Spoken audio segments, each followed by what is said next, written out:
Today I want to share with you an incredible journey to one of the most unique places in Poland, the Wieliczka Salt Mine. This place amazed me with its history, atmosphere, and underground beauty, and I am sure that you will also be interested in taking a look into this amazing world. I went there from Warsaw and the road turned out to be quite easy. In this video, I will tell you how to get there, what awaits you inside, and what you should pay attention to during the excursion. And at the end, I will share my impressions of winter Krakow, which is simply mesmerizing. Let's go. Our journey began in Warsaw, from where we traveled to Krakow by train. The journey took about 3 hours, but the time flew by. The train is comfortable, you can read a book, drink coffee, or just enjoy the views outside the window. Upon arrival in Krakow, we took the train to Wieliczka. The trip took only 30 minutes, and upon exiting the station, we found ourselves literally a few minutes' walk from the entrance to the famous salt mines. Everything turned out to be very convenient and fast, without long transfers and waiting.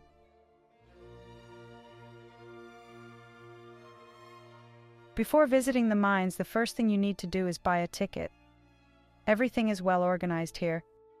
Excursions are conducted in several languages: Polish, English, Spanish, French, and Ukrainian. When buying a ticket, it is important to choose a group in the appropriate language, since each group leaves strictly at its own time. After that, the wait begins, but it doesn't drag on. Groups descend in turns. Tourists are gathered at the entrance, where guides explain the basic rules.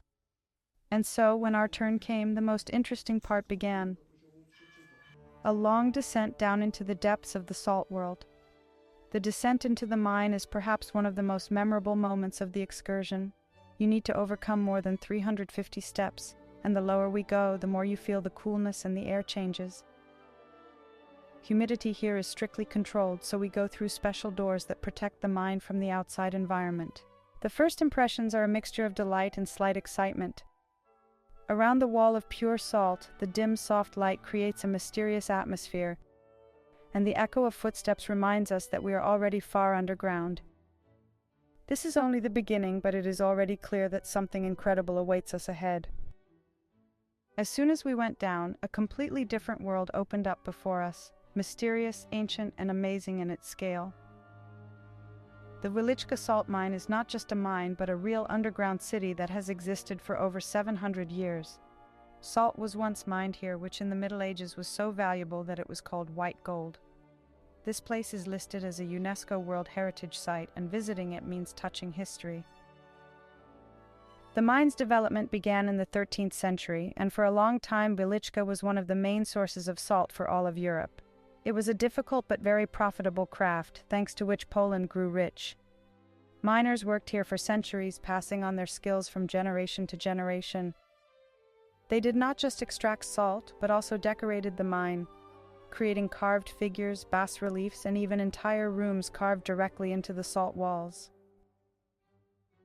Nowadays, salt is no longer mined in Wieliczka, but the mines have become a unique museum that attracts millions of tourists every year.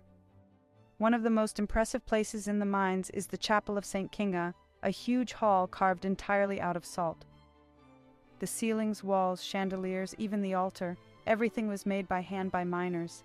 They spent years carving figures, icons, and even scenes from the Bible right into the salt walls. Here you should pay attention to carved chandeliers. They look like glass, but they are actually made of salt too. The altar is a place where religious services and even weddings are still held. The bas-relief, The Last Supper, is an amazing copy of the famous fresco by Leonardo da Vinci, but carved from salt. The acoustics here are so good that concerts are held in the chapel. If you are lucky, you can hear music playing in this unusual place. Along the way, we came across sculptures of miners, kings, and mythical characters made of salt. I especially remember the legend of Princess Kinga, who threw her wedding ring into a mine, and years later miners found it inside a salt crystal. But the most magical place for me was the underground lakes. The water in them is so saturated with salt that its density is higher than in the Dead Sea. The light reflects off the mirror surface, creating a fantastic spectacle. One of the most spectacular moments of the excursion is the play of light and music in the underground lake Wieliczka. Lights come on in the darkness and symphonic music sounds in the air. It is a real spectacle that is hard to forget. After 2 hours of an exciting journey through the underground world, we came to the final part of the excursion. By this point, we had already walked more than 3 kilometers through tunnels and halls, learned many stories about miners, saw amazing salt sculptures and underground lakes. Unlike the long descent on foot, the ascent to the surface takes place on a special miner's elevator. This is a small but very fast cabin designed for several people. The ascent takes only about 30 seconds, and in a moment we are back on the surface. Once outside, we felt how much of a difference there was in the air. After the underground coolness, the fresh air seemed especially rich. After leaving the mine, we found ourselves on the territory of the Wieliczka complex. Everything here is arranged for the comfort of tourists. Well-kept alleys, recreation areas, souvenir shops and restaurants. You can take a leisurely stroll, take beautiful photos, or look into the store where they sell unique souvenirs made of salt. From small salt crystals to cosmetics and lamps emitting a soft, warm light. But before leaving the mine, we had one last treat. A cozy underground café where we could take a short break and enjoy a hot coffee before heading back to the surface.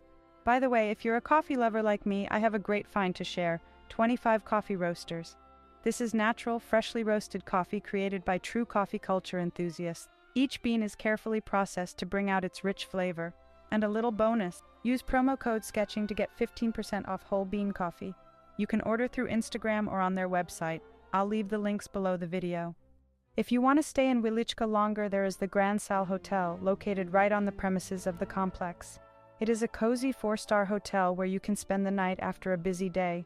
It is especially suitable for those who want not only to visit the mines, but also to relax in the local wellness center with salt inhalations.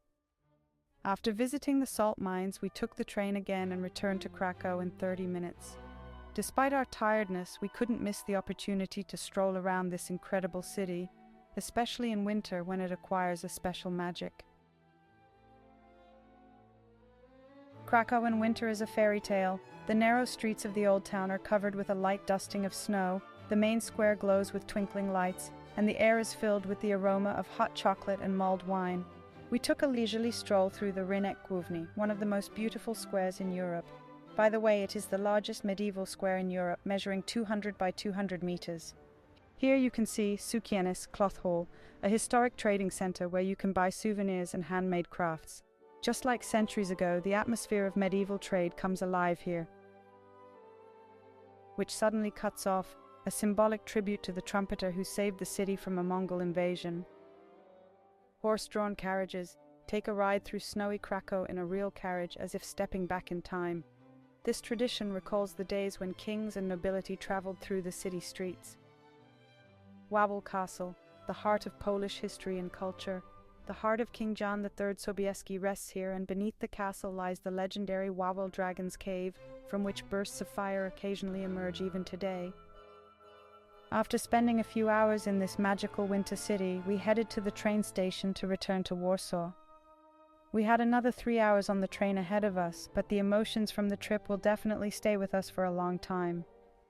The trip was relaxed. You could calmly rest, look through the photos from the trip, or just enjoy the view outside the window. If you are planning a trip to Krakow, make sure to take the time to visit the Wieliczka mine.